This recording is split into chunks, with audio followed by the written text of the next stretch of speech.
Once the heartbeat of trans-Saharan trade, a gateway for goods, culture and enterprise, Borno's story was one of strength, resilience and connection. But years of conflict and insecurity slowed the pulse of its vibrant economy, leaving markets empty and livelihoods uncertain. But today, the story is changing. Hello and welcome. This is Borno Restoration. I'm Jessie Tafida. This week on Borno Restoration, we take you into the heart of Borno's economic revival, exploring how the state is transforming pain into progress and challenges into chances of growth. First, let's bring you the latest on Borno today.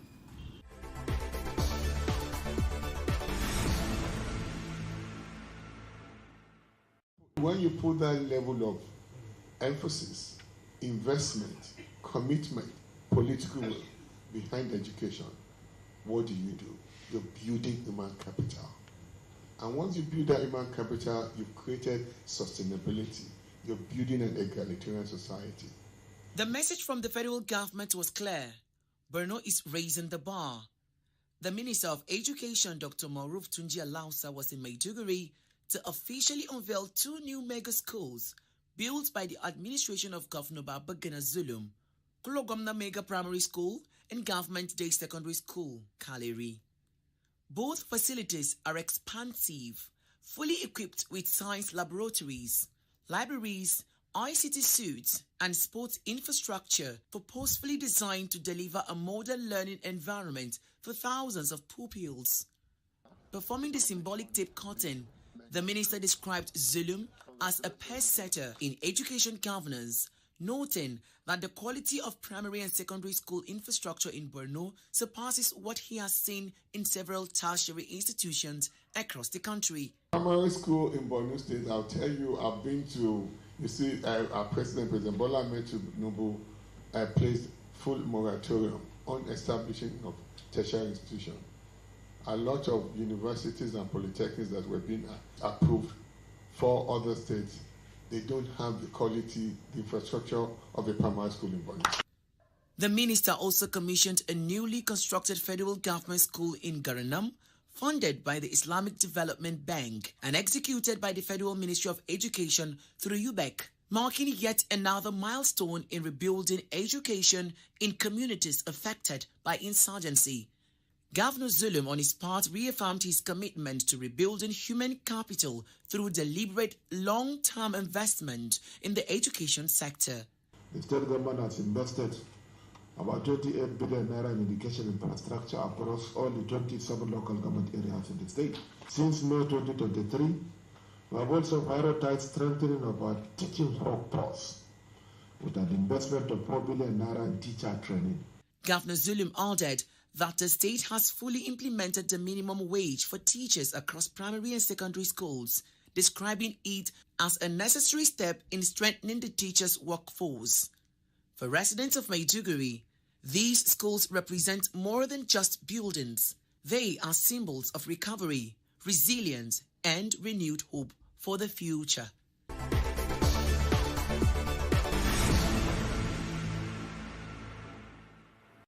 The Lake Chad region, a vast stretch of water and scattered islands, known locally as the Tumbus. But beneath its calm is a network of hideouts that, according to Governor Babagana Zulum, continues to shelter Boko Haram and ISWAP fighters. At the government house in Maiduguri, the governor laid it out clearly to the new chief of the air staff, Air Marshal Sunday Calvin Anike. A major joint military offensive involving land, air and naval forces has never been carried out on the Tumbus. And until that happens, he says, insurgency will remain difficult to defeat. We want to bring down insurgency and terrorism in Nigeria. Then we must address the challenges that we are facing in the shores of the Lake Chad. We still have 2 enclaves, the Sambisa Game Reserve as well as the Mandra Hills. We need a coordinated attempt with a view to addressing these challenges in these 3 areas. Governor Zulum further called for a strategic meeting of the military's command and control structures right here in Maiduguri to harmonize plans and strengthen collaboration. For the Chief of the Air Staff, Air Force under his watch will intensify operational readiness, tighten integration with ground troops, and apply smarter air power to push stabilization efforts forward. The Nigerian Air Force remains committed not only to the kinetic operations against terrorist elements, but equally to humanitarian and medical outreach programs that relieve the suffering and build confidence in the rule of law. I have directed an increased focus on the operational readiness, integration with ground forces, and intelligent application of air power to support stabilization efforts across the Northeast. For now, the call is clear. A united front army, Navy and Air Force with a decisive strike on the leg-charted last remaining enclaves is one sure way to eliminate remnants of the insurgents.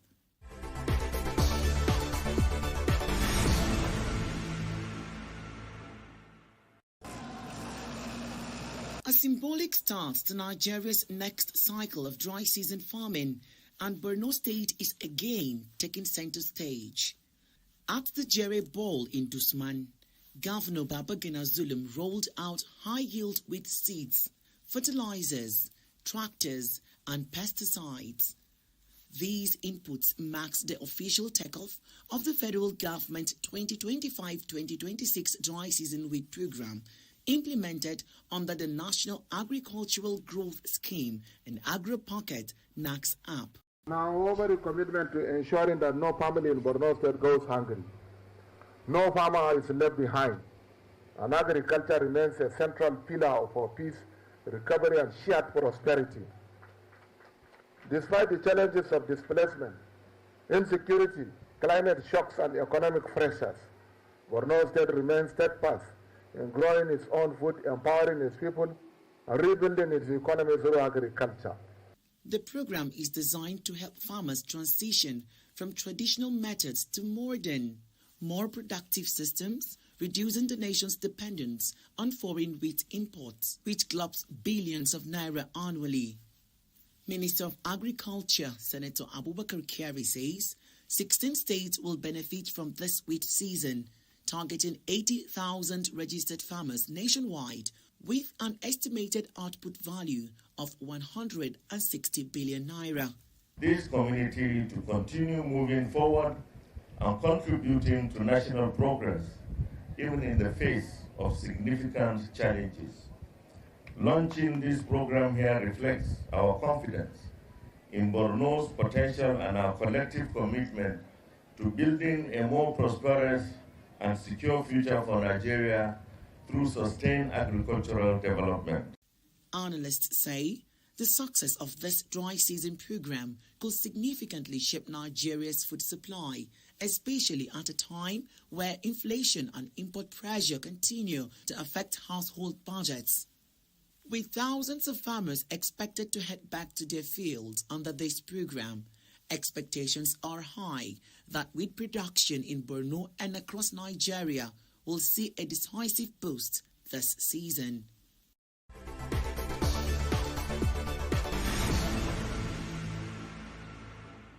From the reconstruction of border markets to the revival of local industries and the empowerment of small traders, a new wind of commerce is sweeping across the state.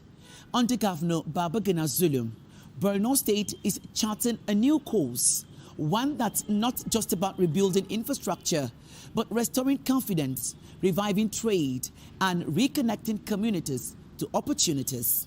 Let's take this report.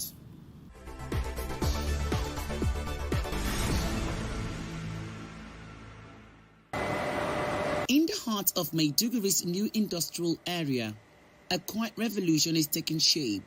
Plastic products made right here in Borno are now being exported beyond Nigeria's borders.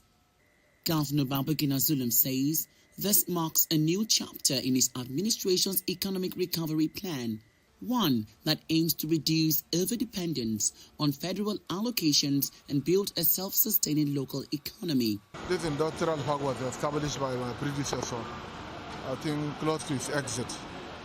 around 2018. However, the site is not functioning. What we did now is to partner with Tatavio Global Services Nigeria Limited, an indigenous company, to run the company under a private-public partnership arrangement. We have many companies here. We have the plastic company, we have the solar production company, amongst others. So you have seen within the last 2 years, Tatavio Limited has been working assiduously to ensure that these industries, these ailing industries are resuscitated. So we had an agreement with him. We have a partner with him because we felt that 100% government-owned and government-run businesses are not profitable. So under the private partnership arrangement, Tatavio Global Services is working with the Borno Investment Company, which is under the Ministry for Commerce, and they have started production, you have seen. So I think this is something that we need to support. Look at the number of employment opportunities that is being generated here. So what we shall do is to see how we shall work with him with a view to improving the agreements that have so far been made. I'm happy to note that people from Maiduguri will no longer procure PVC pipes from other parts of Nigeria, and you have seen the products are being sold to our neighboring countries, are being sold to our neighboring states, and even faraway states. On part of Borno State government deliberately came along with the State House of Assembly, with the Ministry officials and the MD of the Borno Investment Company, with a view to understanding the partnership so that together we can work, we can do more. Already, finished plastic wares from chairs to basins have begun making their way to market in Chad and Cameroon. The factory, initially built under the former governor Kashim Shettima, has been revived through a public-private partnership with Tatavio Global Services, ensuring efficiency and commercial viability. Operating at full capacity, the factory now produces a variety of everyday plastic items and has created hundreds of direct jobs for residents, offering livelihoods and strengthening the state economy from the ground up. Analysts say the initiative signals Borno's transition from a conflict-weary state to one pursuing industrial rebirth, using innovation, investment, and local capacity to drive sustainable growth.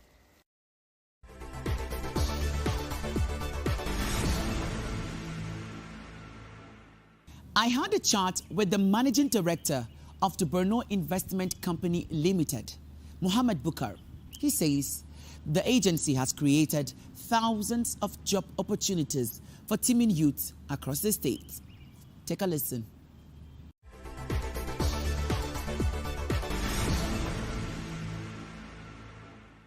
You see, the coming of His Excellency Professor Governor Amara Zulum as Governor of Borno State in 2019 is one of the best things that has ever happened in the state.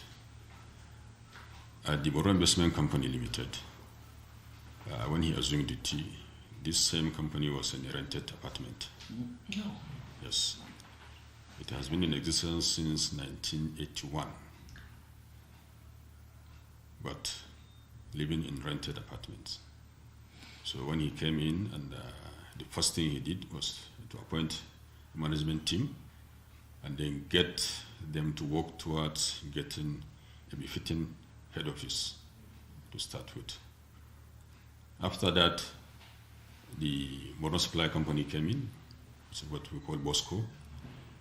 It's an outlet for commercial activities of the state.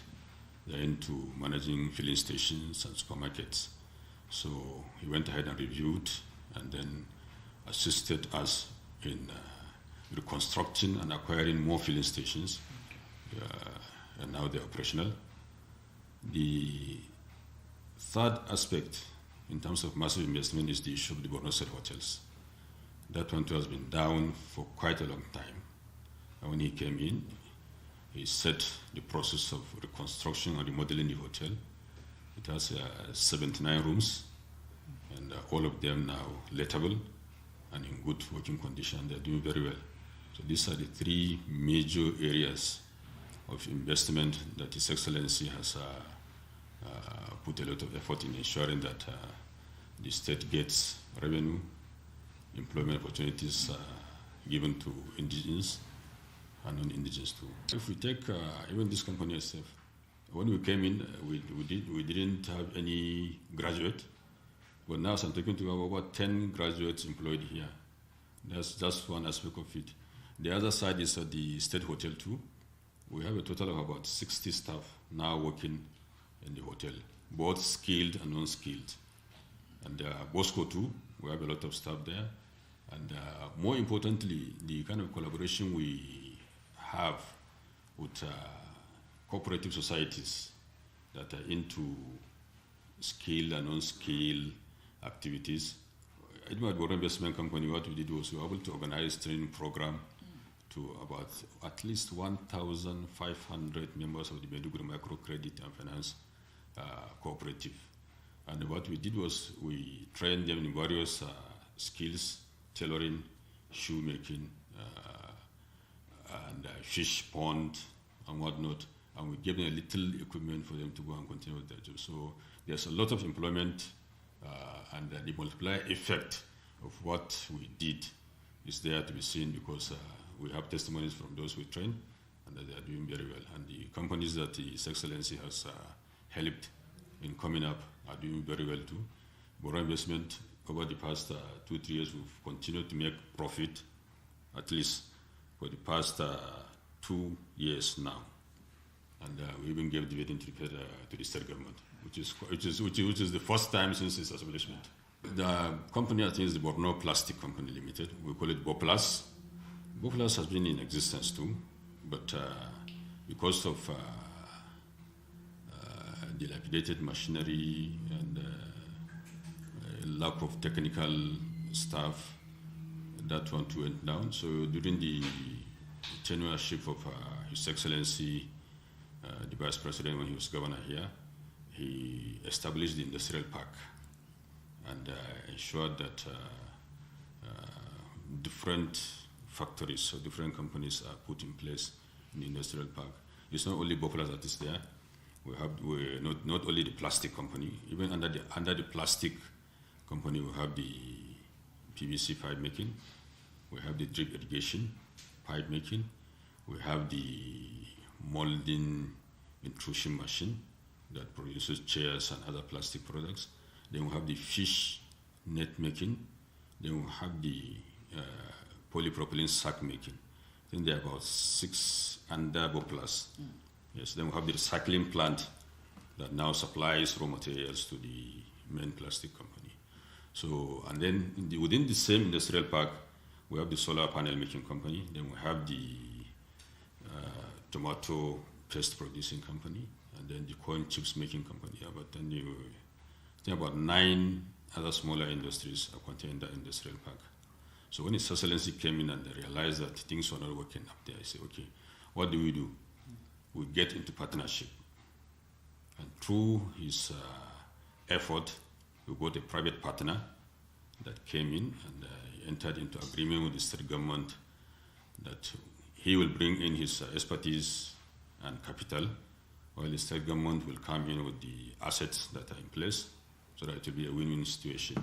And I think that's a very good decision, because a company that has been idle for all this while now has started production. That is the kind of thing you expect under any public-private partnership. And His Excellency has done well in that regard. Not only the Boplast company, the Nightly Shoe Making and Tannery company too is under a PPP arrangement. Then the solar panel too is also under a PPP arrangement. But activities have now started with the plastic company, and now we're moving to the Nitel and the solar making company. At the recycling plant, where we'll recycle waste, plastic waste products for the main factory too, activities are going on there. All due to the kind of arrangement that the state government has entered into with the private partner. Number one, it opens up the state for further investment. That's one. Number two, the border markets that have been closed down will be revived for extensive businesses because there will be free movement of goods and services. Borno incidentally shares border with 3 countries, Chad, Cameroon, and Niger. And I think we're the only state in Nigeria that have this advantage. So there's a lot of business activities going on there. And the government has put in place like the IPA. What I mean by IPA is the Investment Promotion Agency. This is an investment arm of the government that is charged with the responsibility of showcasing the incentives or the kind of activities that the state government does to assist will-be investors. Because anytime an investor comes in, he will begin to ask, okay, what incentive do we have for us? Number one, they'll tell you, look, we have the Geographic Information Service where land acquisition has been streamlined and it's easy.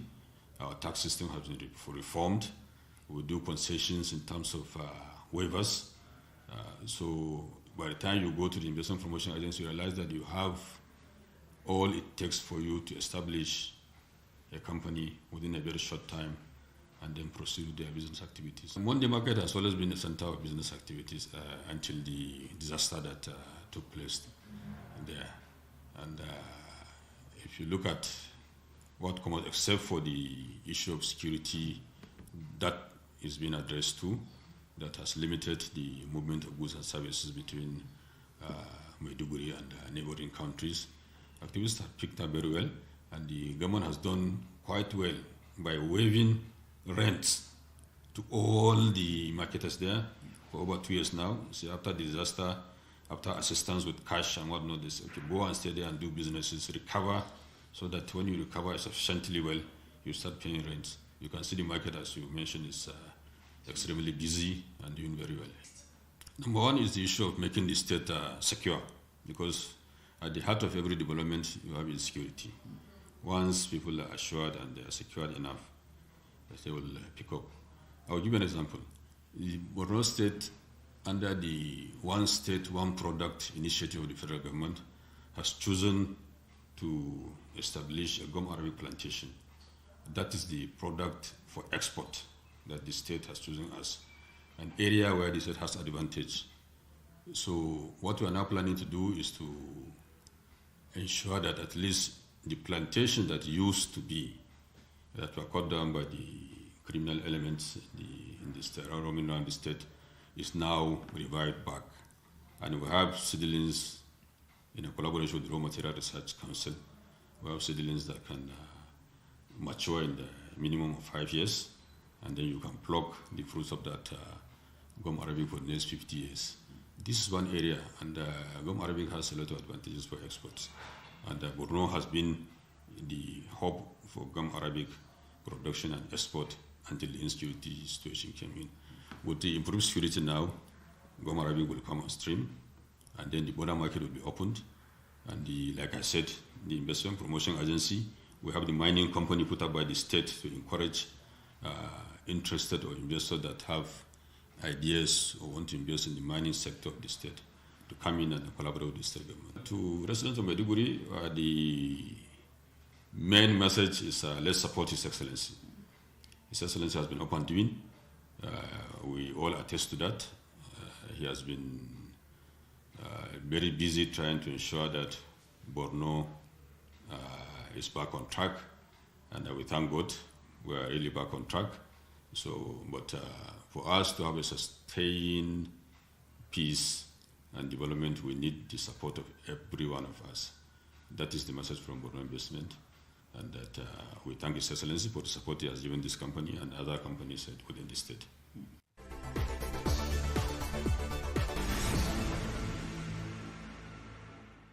And that's our package on this week's episode of Borno Restoration.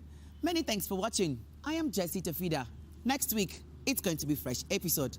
See you next time. Bye-bye.